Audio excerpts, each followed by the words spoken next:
সকাল ৯টা নিউজে সবাইকে আমন্ত্রণ। সাথে আছে আমি নাফিস আব্দুল্লাহ। জুলাই গণ অভ্যুত্থানের সময় সংঘটিত মানবতাবিরোধী অপরাধের ঘটনায় ক্ষমতাচ্যুত সাবেক প্রধানমন্ত্রী শেখ হাসিনা সহ ৩ আসামির বিরুদ্ধে করা মামলার রায় ঘোষণা করা হবে আজ। শেখ হাসিনার পাশাপাশি এই মামলার অপর ২ আসামি হলেন সাবেক স্বরাষ্ট্রমন্ত্রী আসাদুজ্জামান খান ও পুলিশের সাবেক মহাপরিদর্শক চৌধুরী আবদুল্লাহ আল মামুন। এর মধ্যে সাবেক আইজিপি মামুন রাজসাক্ষী হিসেবে জবানবন্দি দিয়েছেন। রায় ঘোষণাকে কেন্দ্র করে ট্রাইব্যুনালের নিরাপত্তা জোরদারের জন্য সেনাবাহিনী মোতায়েন চেয়ে সেনা সদরে চিঠি দিয়েছে সুপ্রিম কোর্ট। সোমবার ট্রাইব্যুনাল ১-এর চেয়ারম্যান বিচারপতি মোহাম্মদ গোলাম মর্তুজা মজুমদারের নেতৃত্বাধীন ৩ সদস্যের আন্তর্জাতিক অপরাধ ট্রাইব্যুনালের বিচারিক প্যানেল রায় ঘোষণা করবেন। ট্রাইব্যুনালের অন্য ২ সদস্য হলেন বিচারপতি মোহাম্মদ শফিউল আলম মাহমুদ ও বিচারক মোহাম্মদ মহিতুল হক এনাম চৌধুরী। এর আগে গেল বৃহস্পতিবার এই মামলার রায়ের দিন ঠিক করেন আদালত। ক্ষমতাচ্যুত প্রধানমন্ত্রী শেখ হাসিনা সহ ৩ জনের বিরুদ্ধে করা মামলার রায় ঘোষণা সরাসরি সম্প্রচার করা হবে।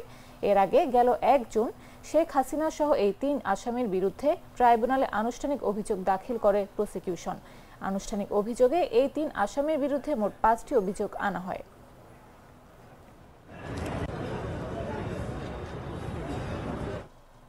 এদিকে শেখ হাসিনা সহ ৩ জনের বিরুদ্ধে রায় ঘোষণার আগের রাতে রাজধানী সহ দেশের বিভিন্ন স্থানে আবারও যানবাহনে আগুন ও ককটেল বিস্ফোরণের ঘটনা ঘটেছে। পরিস্থিতি নিয়ন্ত্রণে গুরুত্বপূর্ণ মোড়ে নিরাপত্তা জোরদার করে আইনশৃঙ্খলা বাহিনী। দোল চত্বর থেকে শিক্ষা ভবনমুখী সড়ক বন্ধ রাখা হয়। রোববার রাতে রাজধানীর সেন্ট্রাল রোডে পরিবেশ উপদেষ্টা সৈয়দা রেজওয়ানা হাসানের বাসা উদ্দেশ্য করে পরপর ২টি ককটেল নিক্ষেপ করে পালিয়ে যায় হেলমেট পরা এক ব্যক্তি। খবর পেয়ে ঘটনাস্থলে আসে আইনশৃঙ্খলা বাহিনী ও বোম স্কোয়াডের সদস্যরা। একই সময় বাংলা মোটরের রূপায়ণ টাওয়ারে এনসিপি কার্যালয়ের সামনেও ঘটে ককটেল বিস্ফোরণ। এ সময় উপস্থিত জনতা ধাওয়া দিলে পালিয়ে যায় দুর্বৃত্তরা। মোটরসাইকেলে এসে মতিঝিলের টিএনটি বাস স্ট্যান্ডে ককটেল নিক্ষেপ করা হয়। এর আগে কারওয়ান বাজারের সার্ক ফোয়ারার সামনেও বোমাবাজির ঘটনা ঘটে। এছাড়া ফার্মগেটের রেল ক্রসিংয়ে চলন্ত ট্রেনে ককটেল নিক্ষেপ করে এক ব্যক্তি। পরে স্থানীয়রা তাকে আটক করে পুলিশে হস্তান্তর করে। অন্যদিকে মধ্যবাড্ডায় দাঁড়িয়ে থাকা বাসে আগুন দেওয়া হয়েছে। একই সময় দক্ষিণ কেরানীগঞ্জ থানার ডাম্পিংয়ে থাকা 2টি পরিত্যক্ত লেগুনায় অগ্নিসংযোগ করে পালায় দুষ্কৃতিকারীরা। ঢাকার বাইরেও বিভিন্ন স্থানে ককটেল বিস্ফোরণ ও অগ্নিসংযোগের ঘটনা ঘটেছে।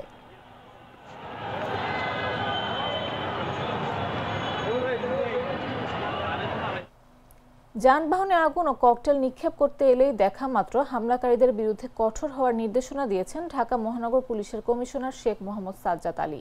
তিনি প্রয়োজনে গুলি করার নির্দেশও দিয়েছেন। রোববার বিকেলে বেতার বার্তায় কমিশনার এমন নির্দেশনা দেন বলে জানিয়েছেন ডিএমপির একাধিক কর্মকর্তা। তবে তারা নাম প্রকাশ করতে চাননি। জানতে চাইলে ডিএমপি কমিশনার শেখ মোহাম্মদ সাজ্জাদ আলী গণমাধ্যমকে বলেন, কেউ বাসে আগুন দিলে ককটেল মেরে জীবনহানির চেষ্টা করলে তাকে গুলি করার নির্দেশ দেওয়া হয়েছে। এটা আইনেই বলা আছে। দণ্ডবিধির ৯৬ ধারায় বলা হয়েছে, ব্যক্তিগত প্রতিরক্ষার অধিকার প্রয়োগকালে কৃত কোনো কিছুই অপরাধ নহে। এর আগে গেল ১১ নভেম্বর অস্ত্রধারী সন্ত্রাসীকে দেখা মাত্র গুলি করার নির্দেশনা দিয়েছিলেন চট্টগ্রাম মেট্রোপলিটন পুলিশের কমিশনার হাসিব আজিজ। এমনকি গত আগস্টেও সিএমপি কমিশনার একইভাবে বেতার বার্তায় পুলিশের কোনো টহল দলের সামনে কিংবা অভিযানের সময় কেউ অস্ত্র বের করলে আত্মরক্ষায় দেখা মাত্র গুলির নির্দেশ দিয়েছিলেন।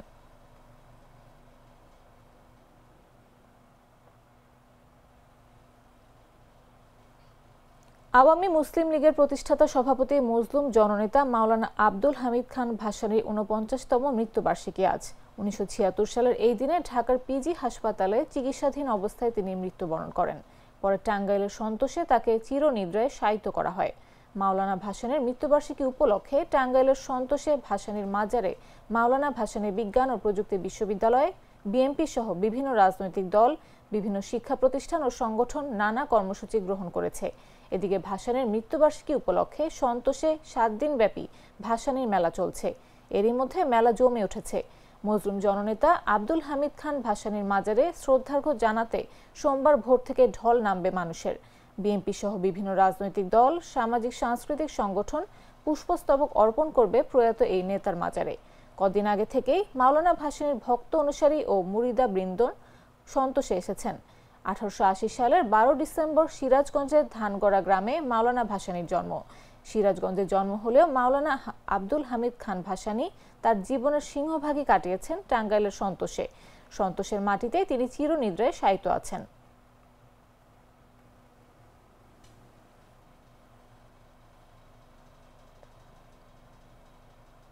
চকলেটে একাকার হয়ে ওঠা প্রাণ লেয়ার সম্পর্কের মিষ্টি ম্যাজিক।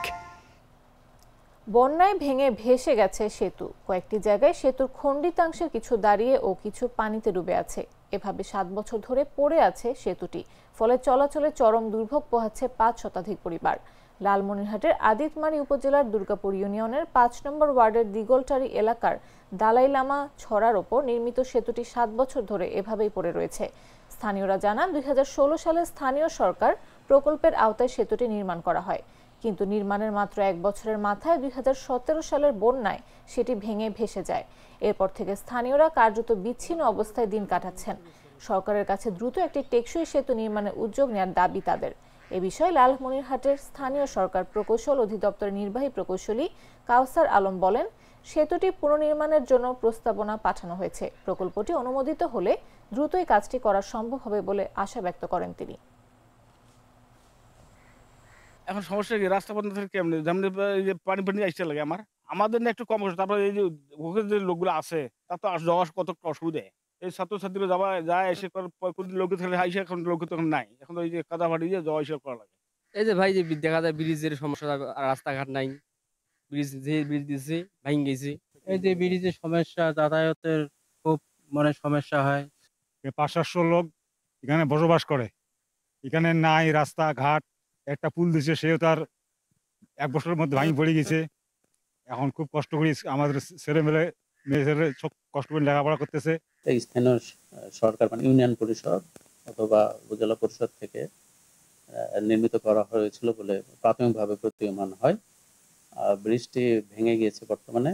ওই অংশে আমাদের একটা প্রকল্পে নতুনভাবে আমরা করার জন্য একটা প্রস্তাবনা দিয়েছি। সেইটা আমাদের এখানে যদি অনুমোদিত হয় তাহলে ওই চট্টগ্রামের সীতাকুণ্ডে বাস নিয়ন্ত্রণ হারিয়ে দাঁড়িয়ে থাকা ডাম্প ট্রাকের পেছনে ধাক্কা দেওয়ার ঘটনায় নিহতের সংখ্যা বেড়ে 5 জনে দাঁড়িয়েছে।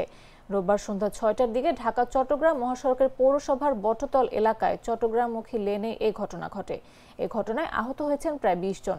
প্রত্যক্ষদর্শীরা জানান, চট্টগ্রামমুখী সিডিএম পরিবহনের একটি বাস একটি মোটরসাইকেলকে বাঁচাতে গিয়ে নিয়ন্ত্রণ হারিয়ে ফেলে। এতে রাস্তার পাশে দাঁড়িয়ে থাকা একটি ড্রাম ট্রাককে ধাক্কা দেয়।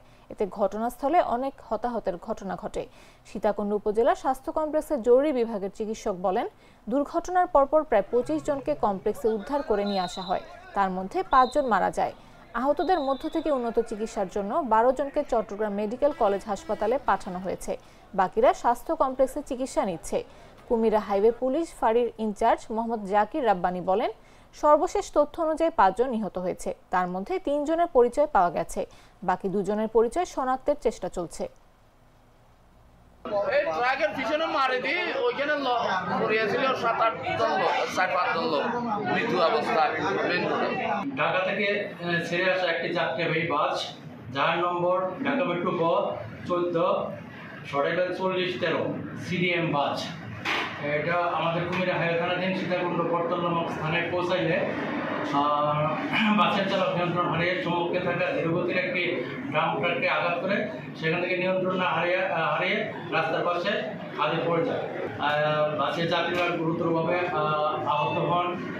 আমরা সংবাদ দ্রুত সেখানে যাই এবং স্থানীয় লোকজন এবং ফায়ার সার্ভিসের সহায়তায় আহতদেরকে দ্রুত উদ্ধার করে সীতাকুণ্ড হসপিটালে।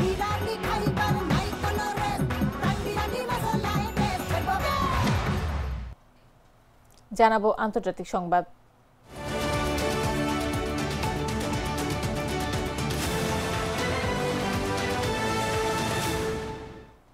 আশ্রয় প্রার্থীদের জন্য আরো কঠোর করা হচ্ছে যুক্তরাজ্যের আইন। নিজ দেশে সংঘাত সহিংসতার শিকার হয়ে দেশটিতে পাড়ি জমাতেন অনেকেই। 5 বছরের জন্য বসবাসের অনুমতি পেতেন আশ্রয় প্রার্থীরা, আবেদন করতে পারতেন স্থায়ী নাগরিক হওয়ার।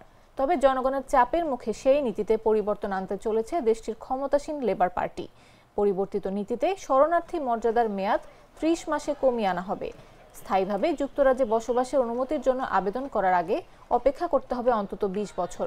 খুব শিগগিরই এসব পরিবর্তন আনা হবে বলে ঘোষণা দিয়েছেন ব্রিটিশ স্বরাষ্ট্রমন্ত্রী শাবানা মাহমুদ। তিনি বলেন, কয়েক প্রজন্ম ধরে চলে আসা এই নীতি সংস্কার করা হবে। শরণার্থী মর্যাদাকে একটি সাময়িক প্রক্রিয়ায় রূপান্তর করা হচ্ছে। একই সাথে প্রতি 2 বছর 6 মাস অন্তর তাদের পরিস্থিতি পর্যালোচনা করা হবে। চলতি বছর জুন পর্যন্ত দেশটিতে অবস্থানের জন্য আবেদন করেছেন প্রায় 1,10,000-এরও বেশি আশ্রয় প্রার্থী। এবছর এখন পর্যন্ত ইংলিশ চ্যানেল পাড়ি দিয়ে অবৈধভাবে যুক্তরাজ্যে প্রবেশ করেছেন প্রায় 40,000 শরণার্থী।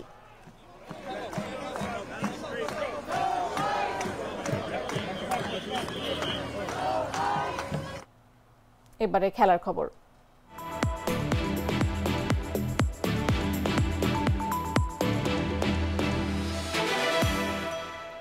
বাংলাদেশ অলিম্পিক অ্যাসোসিয়েশনের নির্বাচনের মনোনয়নপত্র বিতরণ শুরু হয়েছে রোববার। 2 দিনব্যাপী মনোনয়নপত্র বিতরণ শেষ হবে সোমবার বিকেল 5টায়। পরের দিন সকাল 11টা থেকে রাত 8টা পর্যন্ত মনোনয়নপত্র দাখিল করা যাবে। বিওএর নির্বাহী কমিটি 60টি সদস্যের, সভাপতি বাদে বাকি 36 পদে অনুষ্ঠিত হবে নির্বাচন। সহসভাপতি পদ 5টি, মহাসচিব 1টি, উপমহাসচিব 3টি, কোষাধ্যক্ষ 1টি ও সদস্য 26টি পদে নির্বাচনের জন্য ভোটার 92 জন। নির্বাচন তফসিল অনুযায়ী 9 নভেম্বর প্রকাশ করা হয়েছে ভোটার তালিকা। 13 নভেম্বর ছিল ভোটার তালিকার উপর আপত্তির শুনানি ও নিষ্পত্তি। 15 নভেম্বর চূড়ান্ত ভোটার তালিকা প্রকাশ। 16 ও 17 নভেম্বর মনোনয়নপত্র বিতরণ। 18 নভেম্বর মনোনয়নপত্র দাখিল। 19 নভেম্বর প্রার্থীদের খসড়া তালিকা প্রকাশ। 20 নভেম্বর মনোনয়নপত্রের উপর আপত্তি ও শুনানি। 22 নভেম্বর মনোনয়নপত্র প্রত্যাহার।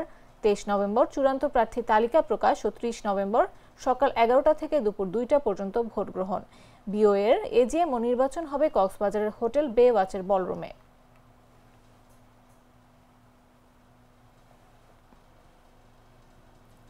দর্শক, এই ছিল এখনকার মতো।